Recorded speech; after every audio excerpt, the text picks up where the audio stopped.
Hi, hello, welcome to the 1111 Divine Lover series brought to you by Vertex of Abundance. My name is Serene Priestess of Blosi. I'll be the oracle today, and I was sent to deliberate the findings for the twin flame soulmate, more benevolent aspect of the sacred union, whether it's spiritual union or physical union, etc.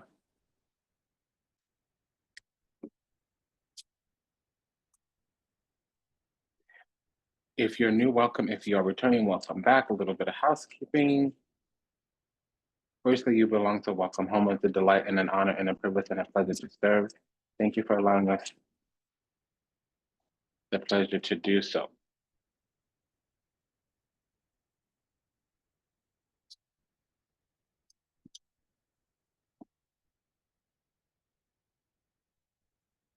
If anything that is said resonates deeply with you, go ahead and comment, share, subscribe, smash that like button, book the session, send a donation. Vertex of Abundance is the galactic temple of ascension, delivering sacred messages from behind the veil. Today we will be imposing the guidance from the Thoth Tarot. That's by Aleister Crowley, illustrated by Lady Frida Harris. The publisher is US Game Systems. If I see a few combinations, I may use additional cards to clarify the energy. Firstly, we'll use Minor Arcana from Cosmic Coven Tarot. That's by Lisa Lazenby over at Ripe Avocado. And that's for any like pairing energy. Like a double this or triple that instead of this. For instance, we already have a pair of sixes.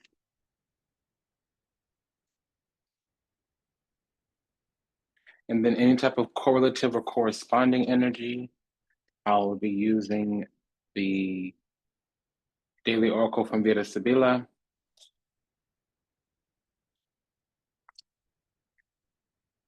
And that's by Los Carabello. And we already have some corresponding energy here, mainly the Leo card with the Jupiter and Leo, Six of Wands, and the Strength card. So a little bit of housekeeping. There's a link in the show notes, usually, not always, but usually a link in the show notes to a summary. And if the video goes a little too long or a little too slow, you can always increase the playback. It'll still say the same amount of time, but since it's playing up to twice as fast, you can reduce the video up to half as much. And let us begin. We're going towards some strength, courage, and wisdom, emotional fortitude. Okay, it can be that we're fully embodied, fully awakened now, or that we've overcome some shadow element. We're reaching into that goddess energy because there's been a revelation or a decision of some kind. There also has been the results from an exam, a test, a trial with that judgment card. What I know about that judgment card is that we've reached this pinnacle or space or place of authentic self, okay? Queen of Cups is the beloved, but there's no matching energy to that. It really is that there is now we have acumen towards our emotional experiences. The things that have happened, the things that have been felt, any type of projection, sensation, any type of healing or awakening, that's already occurred or is occurring as we speak. We have the Six of Swords here. So that's receiving anointing. Excuse me, pardon, receiving grace, clearance, literally. And we also have the Six of Wands, which is receiving glory. Sixes are receiving, Wands is glory. There's a pair of sixes, gifts, support, blessings, grants, favors, things of that nature. Because we're in this energy of settling into our divine place or space.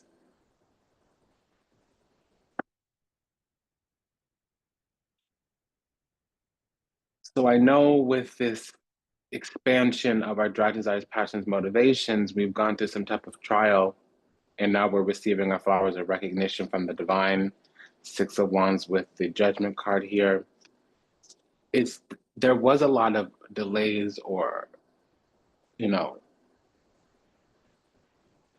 minor inconveniences in the past, but consistent and continual. Something's finally turned around here, though. It's almost as if our higher self has gone into the future because we faced what was staring at us, what was looking at us. We dealt with the energy as it was instead of how it could be or how we wanted it to be. So we've reached the pinnacle in some kind of way, not necessarily the Holy Grail, but we've accessed some part of our higher self. We're thinking, or our thinking is in alignment. Because yeah, maybe something we were kind of hosting space in a burning building, and we had to put those issues down, which could have been crisis or traumatic as well. And now again, like I said, we're getting to the heart of the situation, which is that we were going to be stuck unless we stopped waiting. So I think we started waiting on ourselves, or at least we aligned to ourselves, and that was the thing that needed to completely move along. The thing about a true divine situation, it doesn't stay around if we're putting our life on hold. If we're going towards our own path and this connection, this energy that we're connected to, or that the other part in the union, the other, whomever else is in this union that we're connected to, if they're on their path according to the calling on their life, that's when we can come back into physical union. Sometimes we're not fully alive, fully awake, and fully embodied in our own path. And so we'll have a quick physical union that will separate because that's a catalytic event. It only becomes a secure physical union when we're both on our path and we're walking together, or we're walking closer to each other instead of apart from each other or attached to each other. There's no enmeshment. So let's see what this pair of sixes is. Because like I said, it's grants, favor, support, choice, being chosen even.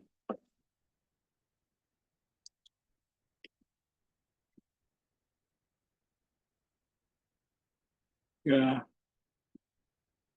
Four of Wands, which could be the union. It could be a twin flame union. Okay, so this is going to be a longer reading. As I said, you can always increase the playback speed. It gives you a couple few different options. Look for the like little gear symbol if you click through into the video. And that link, again, like I said, was in the show notes. Sometimes it's called the About section or the description box, just depending on where you're viewing from. Take it as it resonates. So we have some truth and clarity here, or some truth and clarity that's coming. Right now, we need to learn how to hold our position and defend our position and maintain high ground. There's an alert that we could slip at any moment. We could be slipping, and since this is the Six of Swords, that's the position we want to protect. This is an alert that something is slipping. We might be putting a man before something else. The man might become a plan, and this is arbitrary. It doesn't have to apply to you. Take it as it resonates. You know, the thing about it is anything we put before our service to the divine will lose. And let me fully illuminate what service to the divine is. There's three things that equal that fourth thing, which is service to the divine. If all these three things are not in place, we don't have true, genuine service to the divine. Take it as it resonates. If this doesn't resonate with you, tweak the words, tweak the meanings. But we need to, number one, yield to truth. Number two, confront our karma. Number three, be devoted to the goddess. All of those three things are service to the divine. And here's the thing, it's difficult to understand what devoted to the goddess means because the goddess is the form that divinity takes on. God, not goddess, is attributes where we can find the divine, like patience, humility, temperance, fortitude. Those are all attributes, but the goddess does take on a form. I'll leave it right there. And I understand usually when we're in service of the goddess, it typically means using our gift to make the world a better place. How do you do that? Firstly, you answer the calling on your life. In answering the calling on your life, you will find your gifts. And how do you know they're gifts? Well, because the things that we are called to learn, techniques, skills, strategies, not all of them are talents. Some of them are gifts because we're not so much learning them in this lifetime, so much as we are remembering them from previous lifetimes. So when we're entering the call into our life, the things that are alive in us, our soul dancing inside of our bodies, following our direct desires, passions, motivations. In doing that, we will find the calling on our life. There's a mission that'll come barreling up out of our heart, bursting into the future, bursting out into the world. And if that's not a process and experience that we're having, uh, pardon me for saying this, I would question if we're really on a twin flame soulmate journey. Soulmates are everywhere. Everybody has a soulmate, but a twin flame journey, that's a prerequisite experience. A lot of people want to argue about it because they want this perfect person. That's the little narrative that we carry. I like to believe us here are a little bit more elevated, a little bit more evolved than that. I'm just going to put it out there because things that go without saying sometimes need to be said just one time. Common sense is not as common as we'd like it to be. You know, it's easier to hold somebody accountable once you take the moment, the time, the energy, the space to make them accountable. So I'm going to say it. Because there is something here that we need to confront. Um, Moon. With the high priestess and the moon, there's a mystery here.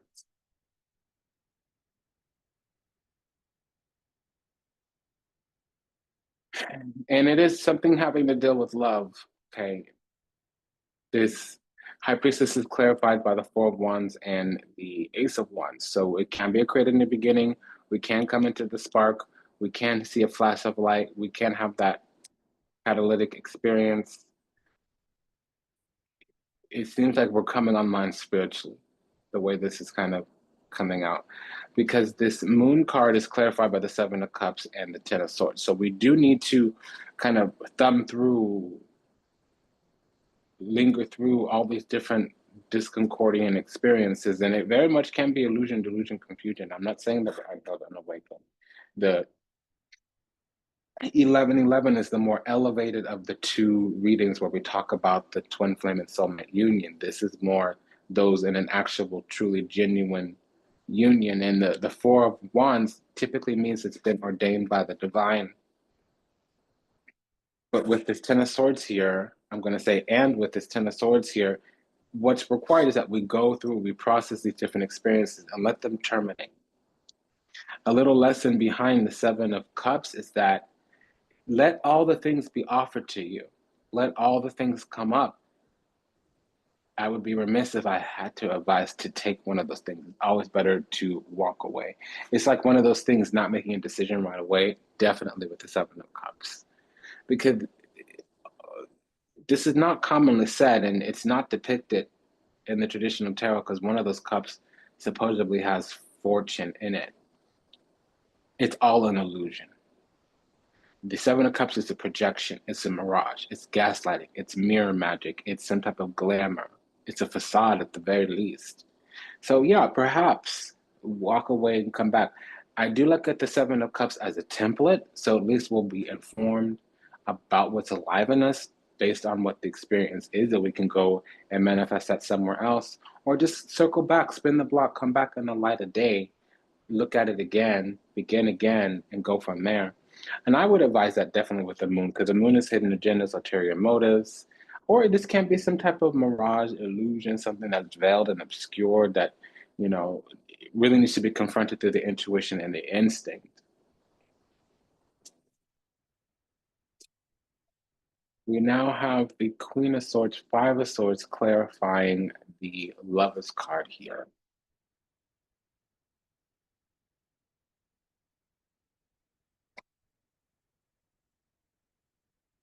So somebody could be a Gemini moon.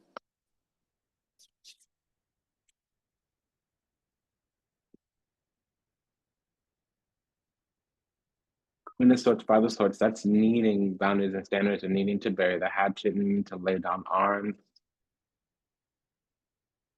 Message from the other side. Our spiritual side may be guiding us somewhere because I feel like the spirit or the spiritual world is a little bit in despair. They're distressed because, you know, we're kind of, I'm hearing the word moped up. What does that mean? I feel like we're in our energy a little bit too much, ruminating, oscillating, vacillating, marinating in woes of the past. That's also the thing with the Seven of Cups. It's conjuring up some, you know, hoping, wishing, praying, conjuring up some wounding from the past. It's a longing. And it's one of them. I mean, usually the Seven of Cups means unhealed, unawakened, or stagnant energy, or something needs to be dispersed, dispelled. Because we are needing to bury the hatchet or to let something go or to put something down here in terms of a self-interest. Five of Swords. Because this Death card is clarified by the Three of Wands and the Three of Pentacles. Something has come forward. There's some type of co-creation, collaboration, cooperation here. At least we're being called to. And there also could be some type of protection on our life. So I think as we begin to put our energy into things, we'll discover that things came forward and progressed exactly as they should have. And it wouldn't feel like that initially. It would have probably felt like we were losing out, missing out, and that's perfectly understandable.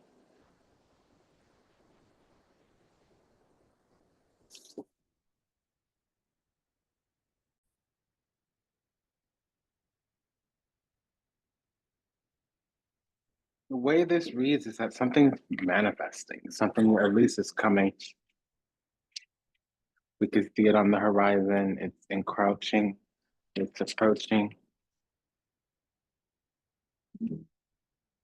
And really, what's coming through is some type of discernment. It may manifest differently. It's the same energy for everyone, though.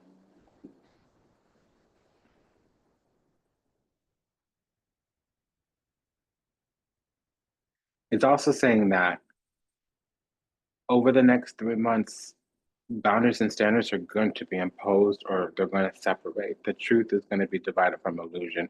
Period, point blank in the story. That's another thing with the Five of Swords, especially in reverse. Although I don't quite use reversal readings, meaning this is the covenant on our life.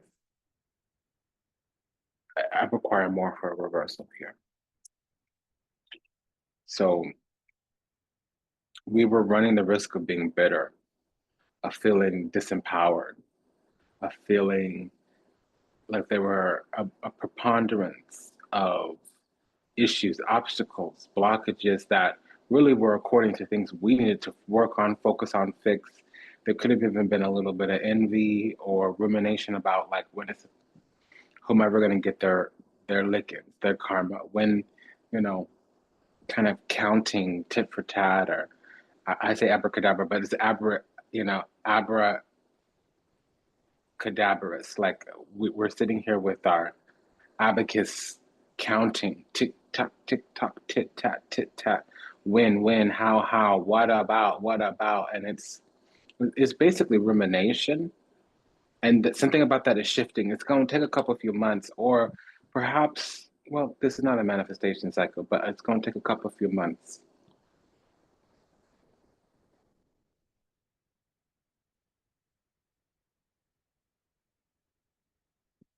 So let's see what this pair of threes is about. As I said, a pair of threes is collaboration, cooperation, co-creation. Something could be organized in terms of a unit of power. With the Lovers card, that union, communion, partnerships. Again, I also said someone else, not ourselves. Well, actually, we may have the moon in our third house or in the sign of Gemini, which would mean that we need harmony in our groups and also collectives, unity, communion, partnership collectives may give us insight, intellect, reasoning, communication, and it would trigger our skills, our craft. We would reach our highest vibrational outcome by being in environments, surrounding locations, surrounded by people, places, and things that speak to our innate craft, skills, talents, abilities. That's central to this energy here. What is this pair of threes, please? Yeah, so like I said, exalted, Six of Wands. That's exalted, elite status when it comes to skills. And there's just some parting of the woe, parting of the ways, a no or a closed road because there's energies, entities, ideologies around us that maybe cannot recognize or don't care or don't respect. Are we have something about us that's elite. And sometimes, an energy will look at us and see that we are, they'll sense that there's something superior or better or bigger or brighter about us, but they'll look upon examination, curiosity, investigation. They won't be able to detect or discern what that thing is, but they can feel the energy. They detect it. They just can't discern what it is. And that's just the thing. Like recognizes like, real recognizes real. So if somebody is halfway there, if somebody gets tricked at cubic zirconia when we're a little sparkly diamond or even diamond in the rough, they might not know the difference. And it's saying that there's going to be an energy around us that's going to lose out, miss out because they're of an opposing mind. And whatever actions they take to four sorts, two sorts, contain the situation is going to put them at opposition because they're opposing, regardless if they like it, know it, understand it, or not. Ace of Pentacles, they're on the way out. Five of Pentacles, abandoned, withheld from, debilitated, disabled, decline, destabilized, decline because of some type of stinking thinking, a lack of asking or speaking, or, the best of people believe the best in you. Sometimes a person shoots himself in the foot when they don't assume positive intent. Expect evil not until you see it. Because once an enemy can never be a friend. If somebody suddenly switches up, they were always going to be like that. It's hard to understand and agree. Sometimes we argue with that, but that's what it is. Because whatever conclusion they arrived at is the one that supported their narrative, and it was really self-interest from the beginning. But this self-interest is according to the vibration of their thoughts, their intellect, reasoning, communication. They got them stinking thinking, a lack of belief, a lack of faith, a lack of hope, a lack of optimism, and they can't come hard, come harder. They can't come correct. They can't pull through, come through, because they can barely show up to themselves. I don't really mean to be so disparaging, but that's what it is. I wanted to speak to it and move on. This is going to be a longer reading. The closing card is at the bottom of this packet here. So I go until I see the Empress, the Emperor, the Temperance, and the Lover's card. And the Empress is near the bottom of the stack. So there's 11 combinations we got to go through. And every combination I get a download. So let's soldier through here. Like I said, you can always increase the playback speed. You might need to do it for this video for the select few that like to listen to it at regular speed. I don't do that. I usually do double speed. But this is a longer one, so let's get on here. So I just had to come hard because I couldn't sit there and colorfully delineate. There's some stinking thinking, and I don't feel it's on our side. Actually, on our side, we had to get to boundaries and standards because we were hosting energy that was discordant. It was really frenemies. It was really haterade. It was really those with the self-interest that would have imposed their beliefs onto us. And as we were going towards our path, as we were going towards the calling in our life, that was going to align us with the energy, the frequency, the vibration that would have brought us into the union and kept it as a physical union, not just a catalytic experience. We have to let people filter themselves out. And it's difficult because when we're a lover, when we're a healer, when we're caring, kind, and compassionate, when we're a forever friend, it's hard to let people go, especially people that we know are in need. But if they're not even helping themselves, if they're not even showing up to themselves, that's really going to be the deciding factor. We're going to let them filter themselves out.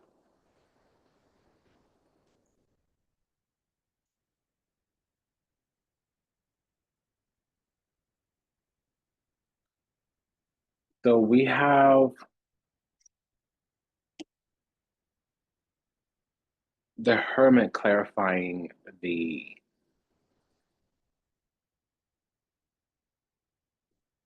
excuse me, we have the Three of Swords and the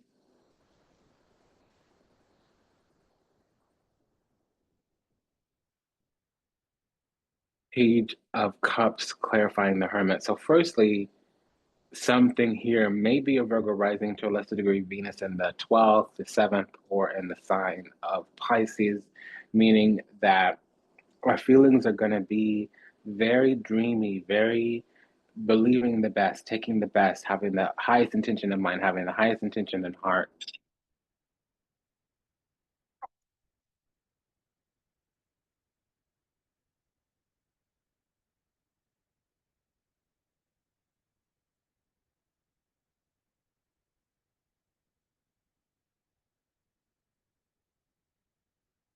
And also, we'll speak to the soul, we'll speak to the human that we see inside them, their higher self, their exalted self. But there's some type of suspension here, according to the laws of the universe. And we're a keeper with this hermit. Yeah, okay, wise teaching, elder, wise teacher, wise counsel, soul's wisdom, withholding, withdrawing, going within, looking for answers, having an inner light, all of that, and then some. Okay, sprinkle, sprinkle. But it's really more because with this Lernitia, we're a gatekeeper. Ruota, we're the portal, the door, the gateway through which the divine flows through, pulls through, comes through. And we do need to gatekeep those who can really pass the test to gain entry. And with this Three of Swords here clarifying the Hermit, it's saying, like, listen, there will be terms and conditions placed by the universe. The keepers, the lords of karma, the sovereigns of the universe, the keepers of the creation, they're gonna be like, listen, tit tat, nitty nitty nut, you know, svata asam.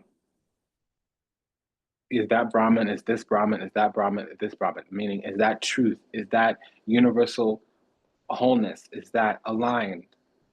Is it illusion? Is it truth? It's not this, it's not that, all the way down to its pure, most authentic, genuine, sincere essence. And oftentimes we can go forward when we honor a truth and qualify to live by said truth. Remember what I said? We need to do three things. We need to not just serve the goddess, but we need to confront our karma and yield to the truth. This means we need to yield to a truth that all this loving we be given, it ain't gonna work for everybody. Everybody is not right there, right there.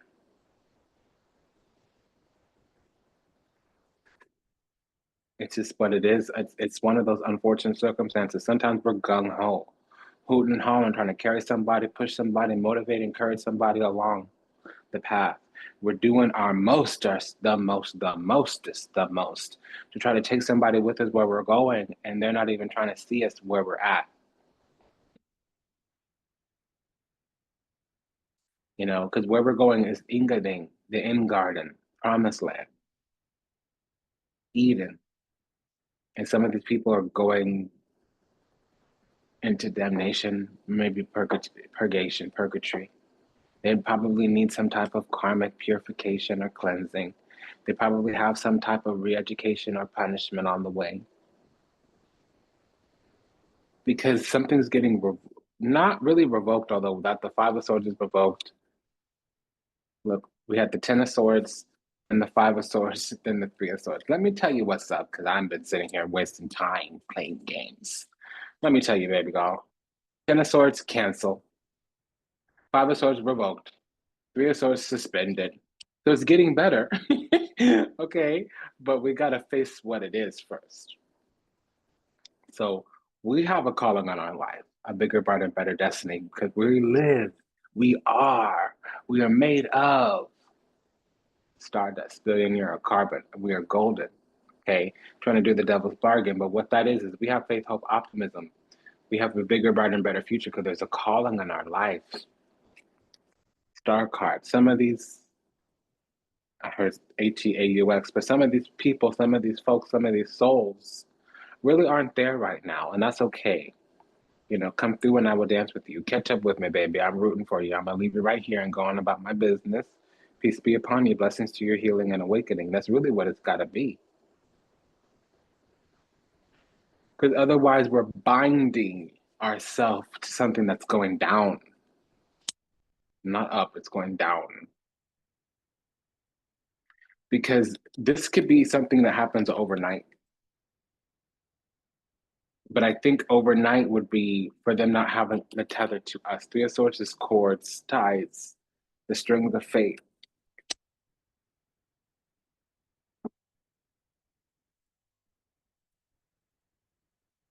I'm hearing that song so strongly right now.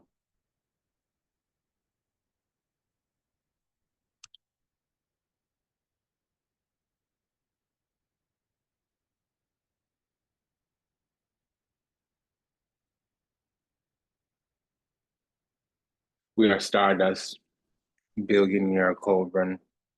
We are golden, stuck in the devil's bargain, and we got to get ourselves back to the garden.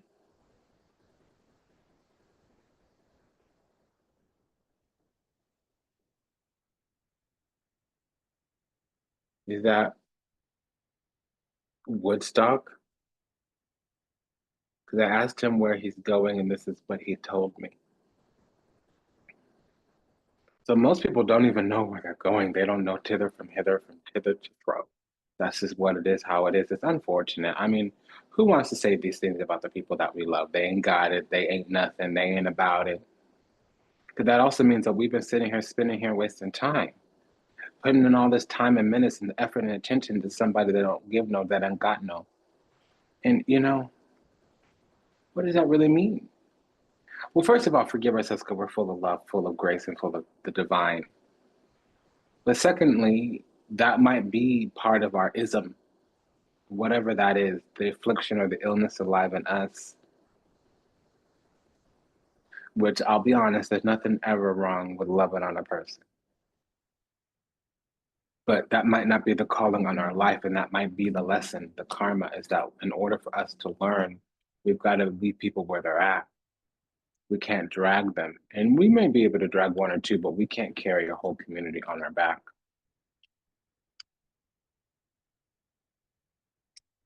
They've got to carry themselves.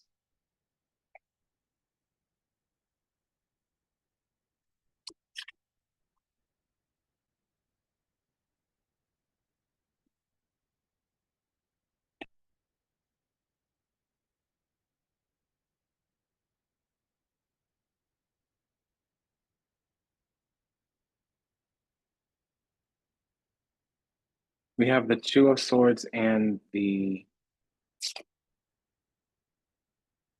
Knight of Cups clarifying the Chariot, which means somebody has their Mars in the fourth house, their Mars in Cancer, or is it Cancer rising? So this is an energy that would defend their reason for not moving that quickly or for staying safe. But on our end, we defend people that feel like home. So we fight harder for other people sometimes than we fight for ourselves, is really the problem. Or the conflict, or the challenge, or the crossing, or the conundrum, whatever, take it as it resonates. Because this isn't a condemnation. This is actually the more divine aspect of the connection here. So it makes perfectly sense. It makes perfect sense. I was thinking of Adam Carolla's, perfectly healthy, perfectly normal. On the path to development, illumination, and enlightenment, it's okay to be there. It's just not okay to stay there.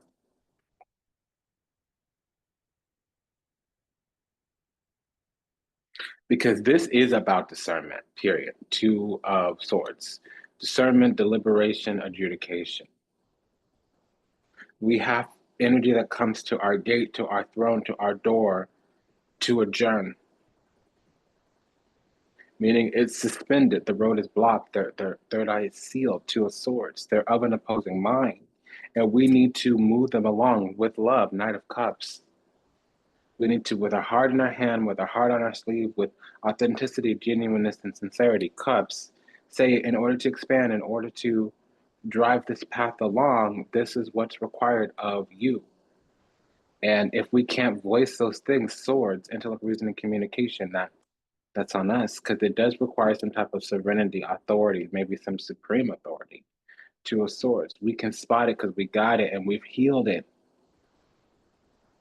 And so if we're going to love on those people, then that becomes our duty since we're at the higher vibration.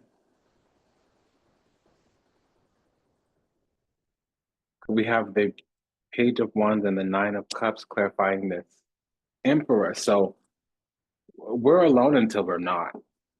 And just because we got love for a person, just because we have access and proximity to a person, doesn't mean we're in union with them. Not an intimate union. It means we're in covenant with them, which means our soul recognizes theirs. And since we love on them, that means they're under our cover. But empathy without boundary is to provide free access and become a host for disembodied energies, disavowed souls, those who are not self-reflecting, self-accountable. Somebody here has their Venus in the 7th, the first, or the sign of Aries. We could also be dealing with a Libra rising. If there is a Libra rising, there is Moon in the first house. That's a very karmic, I'm going to say, proposition. Because everybody that comes across that person's path, the one with Moon in the first house as a Libra rising, they get sorted into a pile.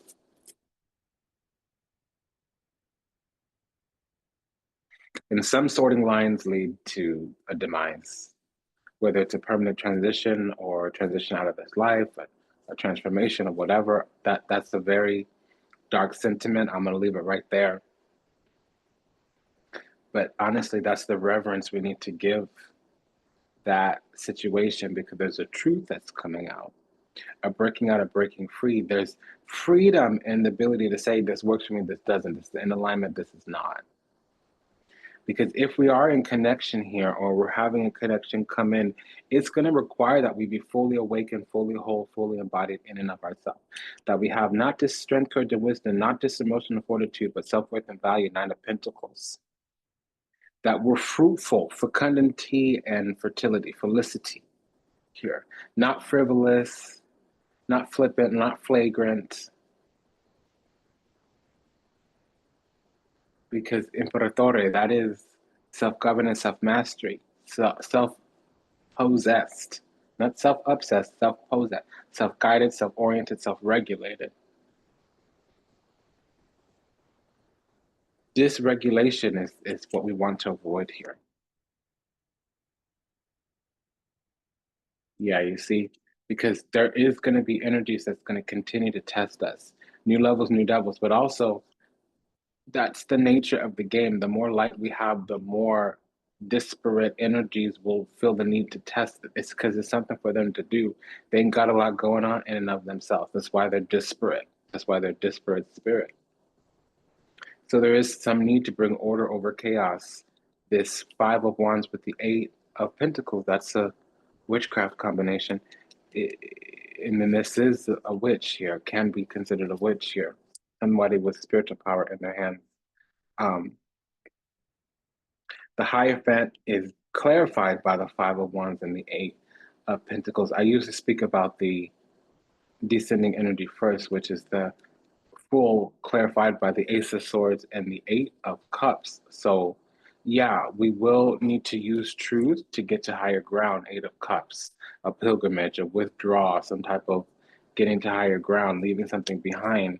But that's to break out, break free. If we remain whole and free with truth, we can always help a person along, but not by carrying them. There's a pair of eights here too, so there can be rumination, oscillation, vacillation, marinating in hate, venom, idiocy, whatever, what have you.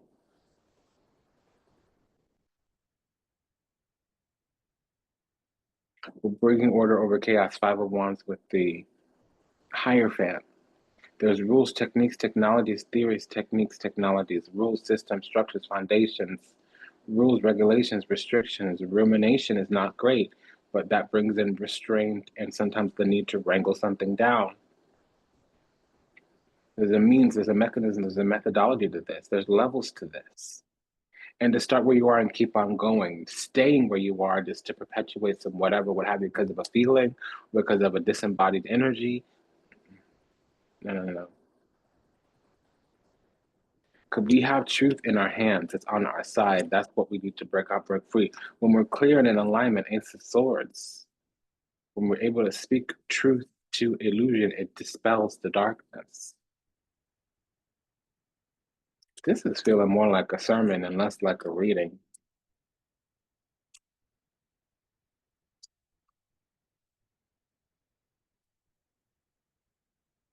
So this is interesting because this equals 33. So that's the thing about it. We need to reach God mode in the game of life here in order for wrong deck.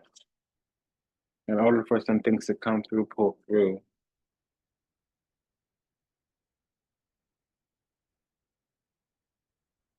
Because what we're wanting here is some type of to try again, begin again.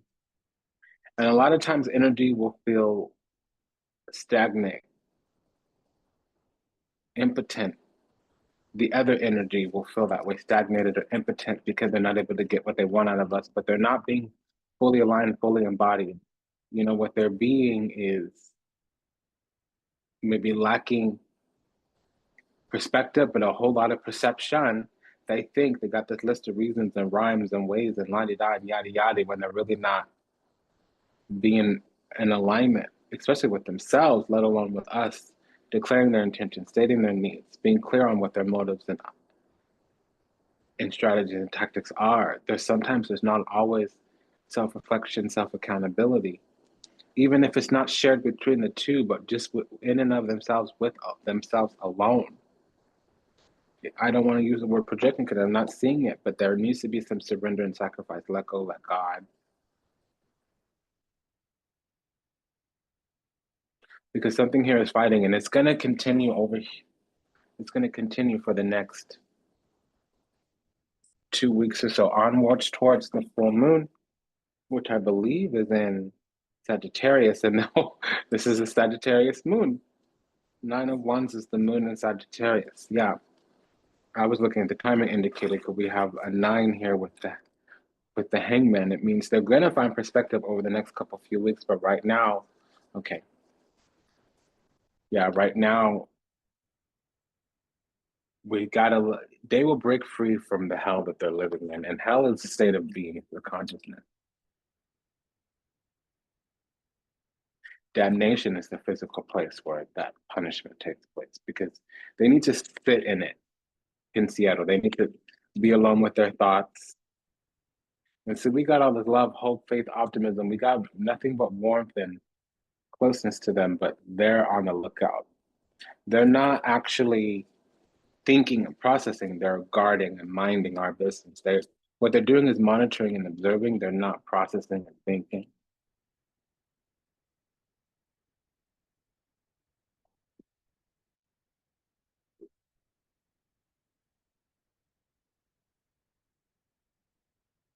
So the alignment here is that there's some type of agreement and we're on the good side of it. Six of Cups is an agreement before coming to Earth. Usually between two souls, it's a soulmate agreement. And now all soulmates become lovers. Your dog is also soulmate, so is your neighbor, so is your teacher, your professor, your coworker, your boss. Not every single one of them, but sometimes they can be. All twin flames are soulmates, not all soulmates are twin flames. All lovers are soulmates, not all soulmates are lovers.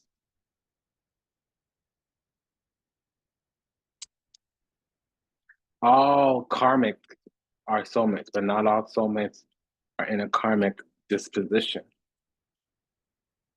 There's a difference between good karma and bad karma. Normally we say dharma for good karma, but dharma actually means duty, which means there's energy that'll come at us a certain kind of way, and we've got to decide, choose to move it forward. And sometimes we do it accidentally just through having love in our heart, smile on our face. But some of us sit there and ruminate, oscillate with the why, the why, the why, the why. You know, we get into that narrative. Something's going to happen over the next 2 weeks where they're able to finally make sense of this energy. It allows them to move on, to move forward. And it's not us, it's the other side here. It's not us. In 2 weeks, we're going to have clarity on this love, clarity on this union, which will either be false or truth and clarity will come out because we've been hoping, wishing, praying, conjuring up some wounding and yearning from the past, so spirit, the longing, when it's really something that's not in alignment with us. They could be getting in their own way or they could be competing with us. It's either or, it's hit or miss. Take it as it resonates. But the way that it goes as it is right now is that they're already ready for whatever, but there's something strategic about them. They're looking.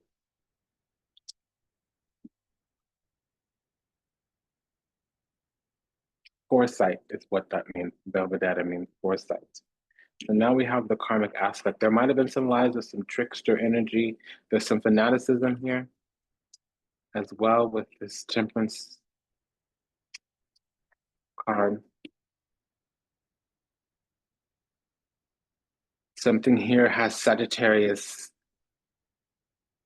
Sun, or Pisces rising energy.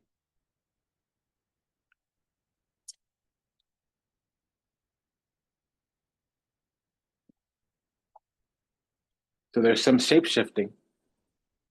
Seven of Swords with the Tempest card, that's shape shifting. Okay, but here it means metamorphosis. They're growing up, maturing. They were in previously caterpillar, then they went to the cocoon, now they're out of the butterfly. So yeah, that's a good shape shift. But there's distress on our end because over time, as things progressed, we said, oh, I didn't know at the time, but I would choose differently now. And that's hard to understand. If it's not the right time, it's not the right person. If it is the right person at the wrong time, they'll circle back. We don't need to run back, chase back. We don't need to circle the block. Not know none of that. The universe will literally bring them across our path at another time in Seattle. So we are on somebody's thoughts because what they want is family. They're going to take action towards family.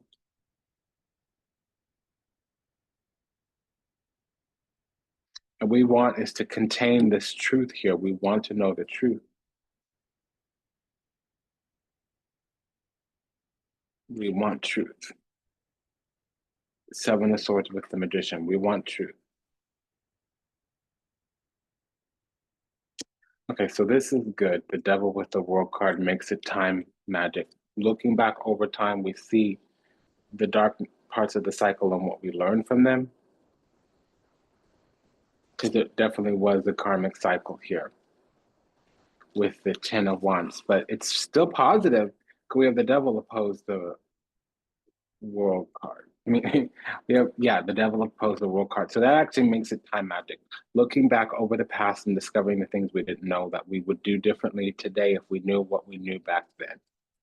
If we knew what we knew today back then, we would have chosen and behaved and acted differently. That's what the Devil and the Moon card, excuse me, the Devil and the World card mean. Devil and the Moon means that we were being worked against, either because of the energy, something as old as time was playing its effect. It might have even been generational or something of that nature. Yeah, La Vecchia Signora, now that we're mature, we would have nurtured, attended to it differently. Maritata. We have it's displeasing and distressing to know what we know now because we would have handled things a lot differently. And now we're in our heart, now we're in our mind, now we're in our head thinking like, oh my, oh my. And not all of this is us because we're ready to give this situation, yes, it's delayed. And a message comes in late because we discovered that this other side was carrying some kind of flame, some kind of torch, and now they want to expand the situation. Things are going to speed up pretty soon.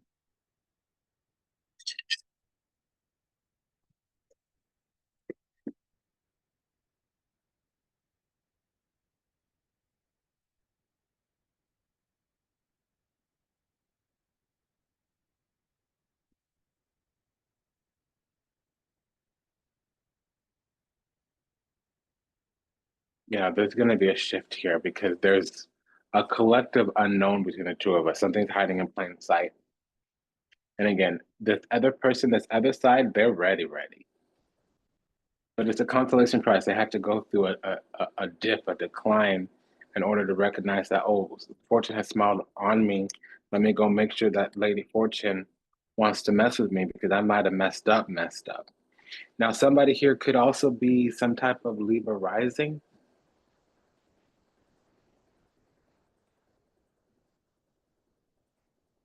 Most likely us. So also, yeah, I mean, that's the only thing. Uh, let's put it this way, a Cancer midheaven, Sun in Cancer, Libra rising.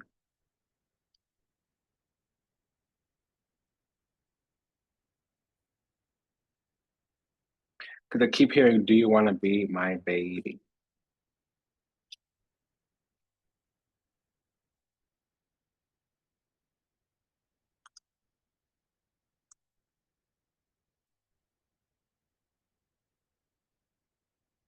We'd had a pair of eights. I want to see what that was about.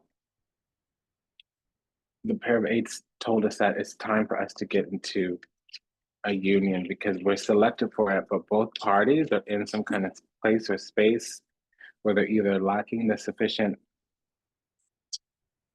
mind frame philosophy, and the other one was containing the situation, processing some kind of trauma.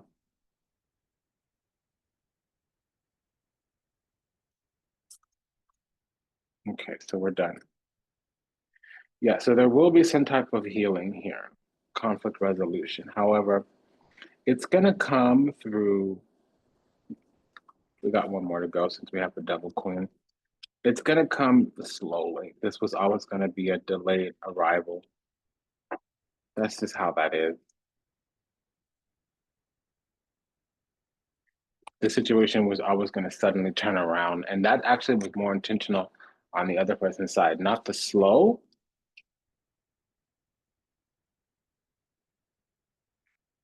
Because we were ruled, regulated, restrained, restricted in some kind of way.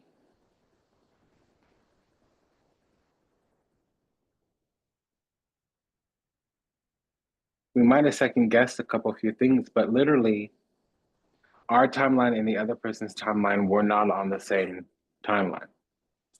But the next time we have a run in, there's going to be a lot of clarity that comes out, illumination, enlightenment.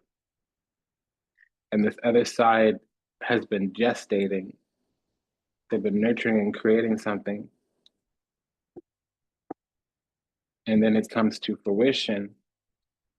It'll bring with it a disappointment, a sadness that things could have been different.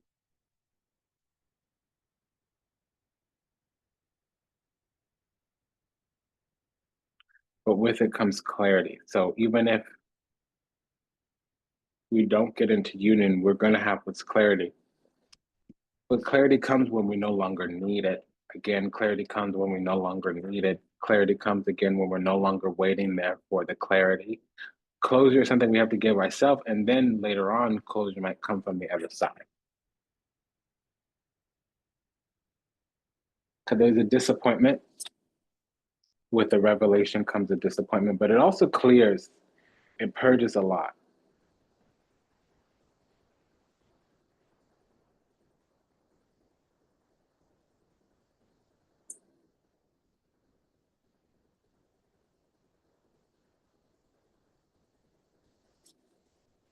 Because this other side, they're really needing to attend to the situation. That's all they can think about. And it is this timing thing. And it's been an honor and a privilege and a pleasure to serve. Thank you for allowing me to do so. Just a quick prayer for all those still lost out there to illusion, delusion, confusion, lostness through the time trap somewhere in the matrix, yet to heal, yet to awaken, yet to return to the resplendent grace of the divine unconditional love and universal oneness. We love you. We're sorry. Please forgive us. Thank you. We ask that our steps be ordered, our paths be illuminated, and that we find salvation and redemption in this lifetime. Until we meet again, until we read again, namaste, Dandava, namaste. Sayonara, das vidanya, avidazane. Take good care. See you in the next one. Bye-bye. Remember to smash that like button. Ciao.